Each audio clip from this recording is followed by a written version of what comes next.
भारत का स्वतंत्रता में योगदान और प्रमुख युद्ध। भारत का इतिहास केवल अपनी आजादी तक सीमित नहीं है, बल्कि उसने कई देशों की स्वतंत्रता और शांति स्थापित करने में भी महत्वपूर्ण भूमिका निभाई है। स्वतंत्रता प्राप्त करने के बाद भारत ने हमेशा शांति, सहयोग और पड़ोसी देशों के साथ अच्छे संबंध बनाने की नीति अपनाई। आवश्यकता पड़ने पर भारत ने अपने मित्र देशों की सहायता भी की और अपनी सुरक्षा के लिए कई युद्ध भी लड़े। देशों को स्वतंत्र कराने और शांति स्थापना में भूमिका। सबसे पहले वर्ष 1971 में भारत ने पूर्वी पाकिस्तान, जो आज बांग्लादेश है, की स्वतंत्रता में महत्वपूर्ण योगदान दिया।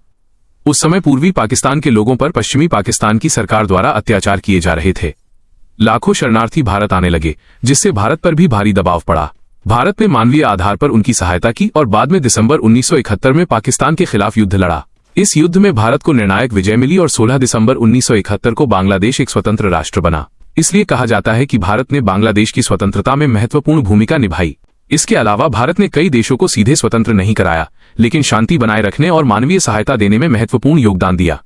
भारत ने संयुक्त राष्ट्र शांति मिशनों के माध्यम से अफ्रीका, एशिया और अन्य क्षेत्रों के कई देशों में अपने सैनिक भेजे हैं, जिन्होंने शांति स्थापना और नागरिकों की सुरक्षा में सहायता की।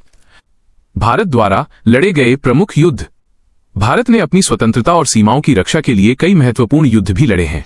1947-48 का भारत पाकिस्तान युद्ध। भारत की स्वतंत्रता के तुरंत बाद पाकिस्तान समर्थित कबायली हमलावरों ने जम्मू कश्मीर पर हमला किया। जम्मू कश्मीर के भारत में विलय के बाद भारतीय सेना ने उन्हें पीछे धकेला। युद्ध के बाद नियंत्रण रेखा LOC का निर्माण हुआ। 1962 का भारत चीन युद्ध। भारत और चीन के बीच सीमा विवाद के कारण ये युद्ध हुआ। यह युद्ध भारत के लिए कठिन रहा और इसके बाद भारत ने अपनी रक्षा व्यवस्था को और अधिक मजबूत बनाया। 1965 का भारत पाकिस्तान युद्ध। पाकिस्तान ने जम्मू कश्मीर में घुसपैठ की कोशिश की, जिसके बाद दोनों देशों के बीच युद्ध हुआ। भारतीय सेना ने पाकिस्तान का मुकाबला किया और अंततः युद्ध विराम हुआ।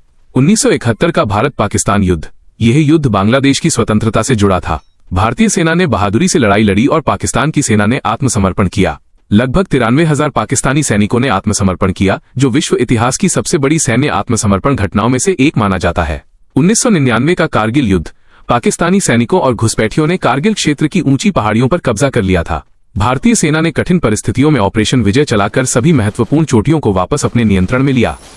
इस युद्ध में भारत की जीत हुई। सैन्य अभियान और विदेश नीति का मूल उद्देश्य। इन बड़े युद्धों के अलावा भारत ने आतंकवाद के खिलाफ भी कई सैन्य अभियान चलाए हैं।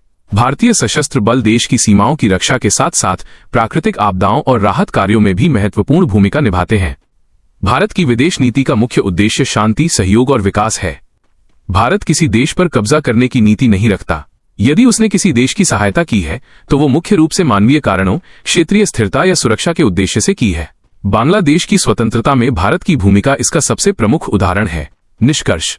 अंत में कहा जा सकता है कि भारत ने अपनी स्वतंत्रता के बाद मुख्य रूप से अपनी सुरक्षा की रक्षा के लिए युद्ध लड़े और जहां आवश्यक हुआ वहां पड़ोसी देशों तथा अंतर्राष्ट्रीय समुदाय की सहायता भी की। भारत का उद्देश्य हमेशा शांति, लोकतंत्र और मानवीय मूल्यों को बढ़ावा देना रहा है।